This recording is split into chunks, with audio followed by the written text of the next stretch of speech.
بسم اللہ الرحمن الرحیم۔ السلام علیکم ورحمۃ اللہ وبرکاتہ۔ انا للہ و انا الیہ راجعون۔ جب بھی ہم یہ پڑھتے ہیں یا کسی کو کہتے ہوئے سنتے ہیں تو فوراً ہمارے دماغ میں یہ آتا ہے کہ کسی کا انتقال ہو گیا۔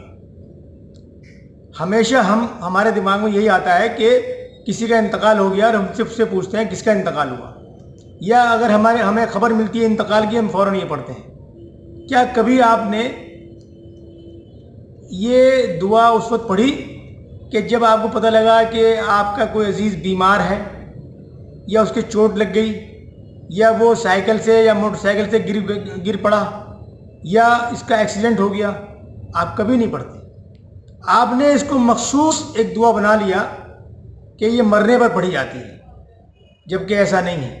قرآن کریم میں اگر ہم اس کو دیکھیں گے، یہ سورہ بقرہ کی آیت نمبر 156 ہے، جو آپ کے سامنے میں پڑھ رہا ہوں۔ بسم اللہ الرحمن الرحیم۔ الذین اذا اصابتهم مصیبۃ قالوا انا للہ و انا الیہ راجعون۔ سورہ بقرہ آیت نمبر 156۔ اس کا ترجمہ ہے، جب کبھی کوئی مصیبت آتی ہے تو کہہ دیا کرتے ہیں کہ ہم تو خود اللہ تعالیٰ کی ملکیت ہیں اور ہم اسی کی طرف لوٹنے والے ہیں۔ اس میں کہیں مرنے کا ذکر ہے؟ ہم نے اس کو مخصوص کر دیا مرنے پر۔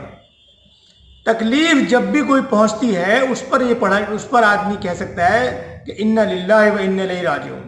میں آپ سے سوال کرتا ہوں کہ اگر آپ کا کوئی دوست، رشتہ دار، عزیز، اگر اس کا ایکسیڈنٹ ہو جائے تو آپ کو خوشی ہوگی کہ تکلیف ہوگی؟ ظاہر بات ہے، اس کا جواب یہ ہے کہ تکلیف ہوگی۔ تو جب تکلیف ہوگی تو آپ کو پڑھنا چاہیے انا للہ و انا الیہ راجعون۔ لیکن اگر آپ کسی کے بخار آنے پر، کسی کی تکلیف پر، کسی کے ایکسیڈنٹ پر آپ یہ پڑھیں گے تو چونکہ اس کو پتہ نہیں ہے، وہ آپ کو مارنے کو دوڑے گا اور آپ کو ایسی نظروں دے گا کہ کیا میں مر گیا؟ ابھی تو میں زندہ ہوں، آپ نے میرے ایکسیڈنٹ پر آپ نے پڑھ دیا۔ تو یہ صورتحال کو ہمیں بدلنا چاہیے اور بدلنا پڑے گا۔ اور یہ جو چیز ہم نے بٹھا لی چلی آ رہی ہے رواج کے طور پر، یہ غلط، اس کو کوئی تو بدلے۔ لہٰذا آپ پہلے ہونے چاہیے اس کو بدلنے کے لیے۔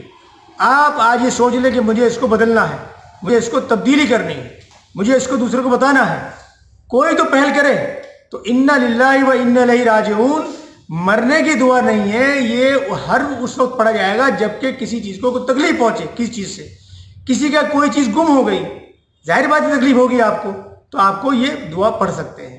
کوئی بیمار ہے، کسی کا ایکسیڈنٹ ہو گیا، جو بھی چیز جس سے آپ کو تکلیف پہنچے اس وقت یہ پڑھنا چاہیے انا للہ و انا الیہ راجعون۔ لیکن ہم نے اس کو مرنے کی دعا مان کے تصور کر لیا کہ یہ صرف مرنے پر ہی پڑھا جائے گا۔ لہذا آج میری آپ سے درخواست ہے کہ آپ خود پہل کریں، اس کو سمجھیں اور اس کو دوسروں تک پہنچائیں۔ اللہ تعالیٰ آپ کو جزائے خیر عطا فرمائے۔ اس چینل کو سبسکرائب بھی کریں، لائک کریں اور اس ویڈیو کو زیادہ سے زیادہ شیئر کریں۔ السلام علیکم ورحمۃ اللہ وبرکاتہ۔